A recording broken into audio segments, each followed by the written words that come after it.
नमस्कार। ये आकाशवाणी पटना है। अब आप खालिद रशीद से प्रादेशिक समाचार सुनिए। पहले मुख्य समाचार। प्रदेश के विभिन्न जिलों में वज्रपात की घटनाओं में 93 लोगों की मृत्यु, 38 घायल। सबसे अधिक गोपालगंज में 14 लोगों की गई जान। मुख्यमंत्री नीतीश कुमार ने मृतकों के निकटतम आश्रितों को 4-4 लाख रुपए की सहायता राशि प्रदान करने के निर्देश दिए। मौसम विभाग ने अगले 3 दिनों तक भारी बारिश और वज्रपात को लेकर जारी किया अलर्ट। लोगों से खुले स्थान पर नहीं रहने की अपील। और प्रदेश में कोविड-19 महामारी से और 2 लोगों की मृत्यु, मृतकों का आंकड़ा 57 हुआ। अब समाचार विस्तार से। प्रदेश में बारिश के दौरान वज्रपात और वर्षा के कारण अलग अलग घटनाओं में आज 93 लोगों की मृत्यु हो गई, जबकि 38 लोग झुलस गए हैं। राज्य के 23 जिलों में बारिश के दौरान ये घटनाएं हुई हैं। सबसे अधिक गोपालगंज जिले में 14 लोगों की मृत्यु हुई है, जबकि 6 गंभीर रूप से झुलस गए हैं। वहीं वज्रपात से मधुबनी में 8, सीवान और नवादा में 7-7, भागलपुर में 6, बांका और पूर्वी चंपारण दरभंगा में 5-5, जबकि औरंगाबाद, पूर्णिया, खगड़िया में 3-3 लोगों की मृत्यु हुई है। इधर समस्तीपुर, कैमूर, बक्सर, जमुई, किशनगंज और पश्चिमी चंपारण में 2-2 लोगों की मृत्यु हुई है। अररिया, शिवहर, जहानाबाद जिले में एक व्यक्ति की मौत हो गई है। इधर मुजफ्फरपुर जिले के सरैया में वज्रपात की घटना में 2 लोग गंभीर रूप से झुलस गए। मुख्यमंत्री नीतीश कुमार ने वज्रपात की घटनाओं में मारे गए लोगों के निकटतम आश्रितों को राज्य सरकार की ओर से 4-4 लाख रुपए की सहायता राशि प्रदान करने के निर्देश दिए हैं। मौसम विभाग ने अगले 72 घंटों के दौरान प्रदेश के अधिकांश हिस्सों में भारी बारिश की चेतावनी जारी की है। इस दौरान लोगों से वज्रपात को लेकर सतर्कता बरतने की अपील की गई है। आपदा प्रबंधन विभाग ने लोगों को बारिश के दौरान खुले में नहीं निकलने की हिदायत दी है। लोगों से इस दौरान खेतों में काम करने से बचने को कहा गया है। मौसम विज्ञान केंद्र पटना के निदेशक विवेक सिन्हा ने आकाशवाणी को बताया कि नेपाल के तराई से सटे क्षेत्रों, उत्तर और मध्य बिहार के जिलों में भारी बारिश की स्थिति बनी हुई है, जिसके चलते पूर्वी और पश्चिमी चंपारण, गोपालगंज, सीवान, शिवहर, सीतामढ़ी, दरभंगा, मुजफ्फरपुर, समस्तीपुर में भारी बारिश की आशंका है। वहीं सारण, मधुबनी, सुपौल, अररिया, सहरसा, मधेपुरा, पूर्णिया, किशनगंज और कटिहार में भी भारी वर्षा की स्थिति बनी हुई है। श्री सिन्हा ने कहा कि नमी की मौजूदगी के कारण अगले 5 दिनों तक पूरे राज्य में मानसून का प्रदर्शन अच्छा रहेगा। इधर प्रदेश में आज सुबह से ही अधिकांश हिस्सों में भारी बारिश हो रही है। हमारे संवाददाता ने खबर दी है कि गोपालगंज, शिवहर, मधुबनी, दरभंगा, पूर्णिया, अररिया, कटिहार, नवादा, मुजफ्फरपुर, बांका, शिवहर, पूर्वी और पश्चिमी चंपारण सहित आसपास के जिलों में मूसलाधार बारिश हुई है। कई स्थानों पर सुबह से रुक रुक कर बारिश हो रही है। मौसम विभाग से मिली जानकारी के अनुसार सबसे अधिक 115 मिलीमीटर बारिश शिवहर में दर्ज की गई। वहीं किशनगंज में 100, अररिया में 90, मधुबनी में 51, सुपौल में 50 और दरभंगा में 13 मिलीमीटर बारिश दर्ज की गई है। भारी बारिश के चलते कई स्थानों पर भीषण जल जमाव की स्थिति उत्पन्न हो गई है। वहीं अच्छी बारिश के चलते कृषि कार्यों में भी तेजी आई है। प्रदेश की नदियों के जलग्रहण क्षेत्रों में लगातार हो रही बारिश से जलस्तर में तेजी से बढ़ोतरी हुई है। गंगा, गंडक, बागमती, घाघरा, कोसी, पुनपुन, महानंदा सहित सभी प्रमुख नदियों के जलस्तर में वृद्धि दर्ज की गई है। हमारे संवाददाता ने बताया है कि बागमती नदी सीतामढ़ी जिले के ढेंग में खतरे के निशान को पार कर गई है। वहीं सोनाखान और कंडौजा में इसका जलस्तर खतरे के निशान के करीब पहुंच गया है। गंडक नदी का जलस्तर गोपालगंज के डुमरिया घाट में और मुजफ्फरपुर के रेवा घाट में खतरे के निशान के करीब बना हुआ है। गंगा नदी के जलस्तर में पटना, मुंगेर और भागलपुर में सभी प्रमुख घाटों पर बढ़ोतरी की प्रवृत्ति देखी जा रही है। वहीं घाघरा नदी का जलस्तर सीवान जिले के दरौली में लाल निशान से 1 मीटर नीचे है। कमला बलान का जलस्तर भी मधुबनी जिले के जयनगर में खतरे के निशान के पास पहुंच गया है। कोसी नदी सुपौल जिले के बसुआ में खतरे के निशान के आसपास बह रही है। बिहार में कोविड-19 महामारी से मृतकों की संख्या बढ़कर 57 हो गई है। आज 2 लोगों की मौत की पुष्टि हुई है।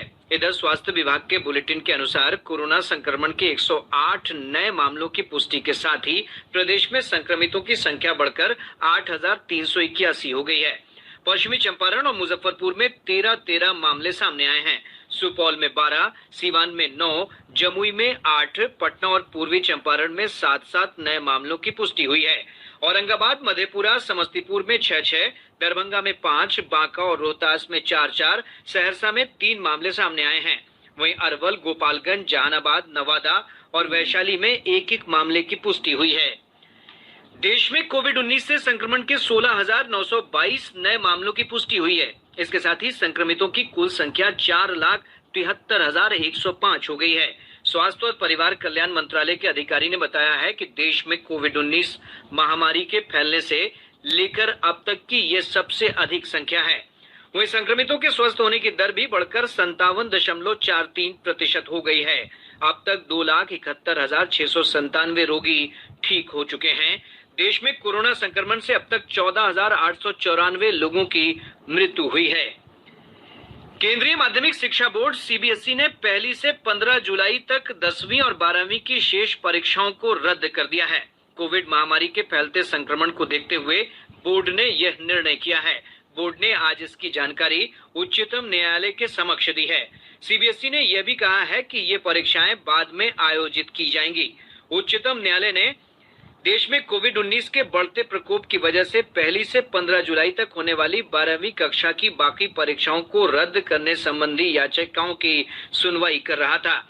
उच्चतम न्यायालय को बताया गया कि विद्यार्थियों को बाद में आयोजित की जाने वाली परीक्षा में शामिल होने या पिछली परीक्षा पर आधारित आकलन के विकल्पों में से किसी एक को चुनने की भी सुविधा दी गई है। शेष खबरें एक अंतराल के बाद। पूरी दुनिया अभी कोरोना से जंग लड़ रही है और ये जंग हमारी समझ और थोड़ी सी एहतियात से जीती जा सकती है। जैसे आप अपने हाथों को बार बार साबुन से साफ करें, नाक, आंख, मुंह को छूने से बचें। अगर आपको खांसी, सर्दी या जुकाम है तो जल्द ही नजदीकी अस्पताल जाएं और वहां दिए गए निर्देशों का पालन करें। इसके अलावा मॉल, मार्केट या फिर किसी भी ऐसी भीड़ वाली जगह जहां आवश्यकता ना हो वहां जाने से बचें। अगर आपको छींक आ रही है तो अपने केहूनी से अपने मुंह को ढकें। मास्क का प्रयोग जरूर करें। फलों, सब्जियों को अच्छे से साफ करें और अच्छे से पके भोजन का ही सेवन करें। मांसाहार भोजन को अच्छे से पकाएं, हाथ मिलाने से बचें। अपनी प्रतिरोधी क्षमता को बढ़ाने का प्रयास करें। अफवाहों से बचें। आपका स्वास्थ्य आपके हाथ। थोड़ी सी सजगता बचाएगी आपकी जान।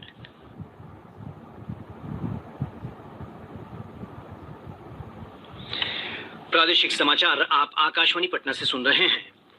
आकाशवाणी से विशेषज्ञों की राय श्रृंखला में कोविड-19 पर वरिष्ठ डॉक्टरों की राय प्रसारित की जाती है। नई दिल्ली के सीताराम भरतिया विज्ञान और अनुसंधान संस्थान में वरिष्ठ सलाहकार डॉक्टर अमरचंद बजाज ने कहा है कि नोवेल कोरोना वायरस को फैलने से रोकने के लिए साफ सफाई बहुत महत्वपूर्ण है। जब तक हमारे पास इनकी ट्रीटमेंट वैक्सीन या मेडिसिन के रूप में ना निकले तब तक हमें जो प्रिकॉशनरी मेजर्स है वो फॉलो करने हैं। जहाँ जरूरत ना हो उसमें घर से बिल्कुल बाहर ना निकले, कोशिश करें कम से कम बाहर निकलना है। और जबकि निकलना भी पड़ा घर से बाहर तो कोशिश करें कि जहाँ आप दो लोग खड़े हैं चलो 2 मीटर दूर खड़े रहे, नहीं तो कम से कम 1 मीटर दूर खड़े रहे। देश में लागू आपातकाल की आज 45वीं बरसी है। तत्कालीन प्रधानमंत्री इंदिरा गांधी के नेतृत्व वाली सरकार ने आज ही इसकी घोषणा की थी। इस दौरान लोकतांत्रिक अधिकारों और प्रेस की स्वतंत्रता को समाप्त कर दिया गया था। लोकनायक जयप्रकाश नारायण ने देश भर में इसका विरोध किया था।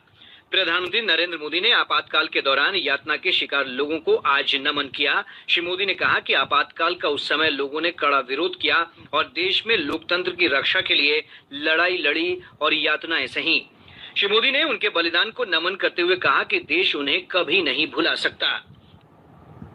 जब देश में आपातकाल लगाया गया तब उसका विरोध सिर्फ राजनीतिक दायरे तक सीमित नहीं रहा था, राजनेताओं तक सीमित नहीं रहा था, जेल के सलाखों तक आंदोलन सिमट नहीं गया था। जन जन के दिल में एक आक्रोश था, खोए हुए लोकतंत्र की एक तड़प थी। सामान्य जीवन में लोकतंत्र के अधिकारों की क्या मजा है वो तो तब पता चलता है जब कोई लोकतांत्रिक अधिकारों को छीन लेता है। आपातकाल में देश के हर नागरिक को लगने लगा था कि उसका कुछ छीन लिया गया है और इसीलिए देश अपने लिए नहीं एक पूरा चुनाव लोकतंत्र की रक्षा के लिए आहूत कर चुका था। शायद दुनिया के किसी देश में वहाँ के जन जन ने लोकतंत्र के लिए अपने बाकी हकों की, अधिकारों की, आवश्यकताओं की परवाह न करते हुए सिर्फ लोकतंत्र के लिए मतदान किया हो, तो ऐसा एक चुनाव इस देश ने 77 में देखा था। सूचना और प्रसारण मंत्री प्रकाश जावड़ेकर ने कहा कि कांग्रेस ने एक परिवार को बचाने के लिए 25 जून 1975 को आपातकाल लागू किया था। उन्होंने कहा कि 45 वर्ष बाद आज भी कांग्रेस जो कुछ कर रही है वो एक परिवार को बचाने के लिए ही है। श्री जावड़ेकर ने ट्विटर पर कहा कि 45 वर्ष पहले जिन्होंने लोकतंत्र की हत्या की थी वही आज सरकार पर सवाल उठा रहे हैं। केंद्रीय गृह मंत्री अमित शाह ने कहा है कि 45 साल पहले आज ही के दिन देश में आपातकाल लगाकर तत्कालीन कांग्रेस सरकार ने पूरे देश को जेल में परिवर्तित कर दिया था और प्रेस, अदालत तथा अभिव्यक्ति की आजादी पर अंकुश लगा दिया था। केंद्रीय प्रत्यक्ष कर बोर्ड ने वर्ष 2018-19 के लिए मूल और संशोधित आयकर रिटर्न दाखिल करने की समय सीमा इस वर्ष 31 जुलाई तक बढ़ा दी है। बोर्ड ने वर्ष 2019-20 का आयकर रिटर्न दाखिल करने की समय सीमा भी इस वर्ष 30 नवंबर तक बढ़ा दी है। कोविड महामारी के कारण करदाताओं को हो रही कठिनाइयों को ध्यान में रखते हुए ये फैसला किया गया है। छोटे और मध्यम वर्ग के करदाताओं को राहत देने के लिए केंद्रीय प्रत्यक्ष कर बोर्ड ने 1 लाख रुपए तक के स्व आकलन कर भुगतान की तिथि भी इस वर्ष 30 नवंबर तक बढ़ा दी है। आयकर अधिनियम की धारा 80C के अंतर्गत वित्तीय वर्ष 2019-20 के लिए कटौती के दावे से संबंधित विभिन्न निवेशों और भुगतान करने की नियत तिथि भी इस वर्ष 31 जुलाई तक बढ़ा दी गई है। बोर्ड ने पैन को आधार से जोड़ने की तारीख अगले वर्ष 31 मार्च तक बढ़ा दी है।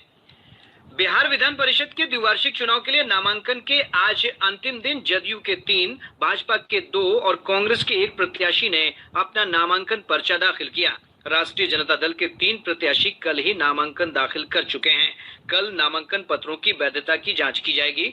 29 जून तक नाम वापस लिए जा सकते हैं। जदयू की ओर से प्रत्याशी कुमुद वर्मा, गुलाम गौस और भीष्म सहनी तथा भाजपा के दोनों उम्मीदवारों संजय मयूख और सम्राट चौधरी ने अपना नामांकन पत्र दाखिल किया। वहीं कांग्रेस की ओर से समीर कुमार सिंह ने अपना नामांकन पर्चा भरा। कल घोषित किए गए प्रत्याशी पूर्व सांसद तारिक अनवर को मतदाता सूची में नाम नहीं होने के कारण कांग्रेस ने बदल दिया। उनकी जगह समीर कुमार सिंह प्रत्याशी बनाए गए हैं। पटना स्थित सीबीआई की विशेष अदालत ने अरबों रुपए के बहुचर्चित सृजन घोटाला के 2 मामलों में आज 2 बैंककर्मी समेत 3 लोगों की नियमित जमानत याचिका खारिज कर दी। विशेष अदालत के न्यायाधीश ने दोनों पक्षों की सुनवाई के बाद एक मामले में बैंक ऑफ बड़ौदा के तत्कालीन वरीय शाखा प्रबंधक सरफराजुद्दीन, भागलपुर जिला कोषागार के नाजिर अमरेंद्र कुमार यादव और दूसरे मामले में बैंक ऑफ बड़ौदा के सहायक शाखा प्रबंधक अमरेंद्र कुमार साहू को नियमित जमानत पर मुक्त करने से इनकार कर दिया। तीनों अभियुक्त जेल में बंद हैं। स्वास्थ्य और परिवार कल्याण मंत्री डॉक्टर हर्षवर्धन ने आज ई ब्लड सर्विसेज मोबाइल ऐप का शुभारंभ किया। इंडियन रेड क्रॉस सोसाइटी की ये पहल कोविड-19 से निपटने के लिए है। डॉक्टर हर्षवर्धन ने इस अवसर पर कहा कि जरूरतमंद लोग इस ऐप पर पंजीकरण करा सकते हैं और जानकारी ले सकते हैं कि उन्हें कहां से ब्लड मिलेगा। उन्होंने बताया कि लोग अधिकतम 4 यूनिट ब्लड की मांग कर सकते हैं। प्रदेश में अनलॉक के पहले चरण में स्वास्थ्य मंत्रालय के दिशा निर्देशों के उल्लंघन और यातायात नियमों को तोड़ने के आरोप में अब तक 66 लोगों को गिरफ्तार किया गया है। पुलिस मुख्यालय से प्राप्त जानकारी के अनुसार 19,680 वाहनों को जब्त किया गया है, जबकि 5 लाख रुपए से अधिक का जुर्माना वसूला गया है। और अब अंत में मुख्य समाचार एक बार फिर। प्रदेश के विभिन्न जिलों में वज्रपात की घटनाओं में 93 लोगों की मृत्यु, 38 घायल। सबसे अधिक गोपालगंज में 14 लोगों की गई जान। मुख्यमंत्री नीतीश कुमार दिए। मौसम विभाग ने अगले 3 दिनों तक भारी बारिश और वज्रपात को लेकर जारी किया अलर्ट। लोगों से खुले स्थान पर नहीं रहने की अपील। और प्रदेश में कोविड-19 महामारी से और 2 लोगों की मृत्यु, मृतकों का आंकड़ा 57 हुआ। इसके साथ ही आकाशवाणी पटना से प्रसारित प्रादेशिक समाचार का ये अंक समाप्त हुआ। घर में रहिए, सुरक्षित रहिए और सुनते रहिए आकाशवाणी।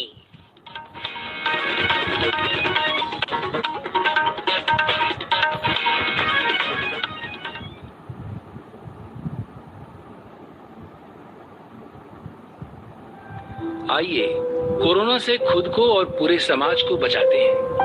अपनी समझदारी एवं सूझबूझ का परिचय देते हैं। इसमें आरोग्य सेतु ऐप हमारा सच्चा साथी साबित हो रहा है। इसे आज ही अपने स्मार्टफोन पे ऐप स्टोर से डाउनलोड करें।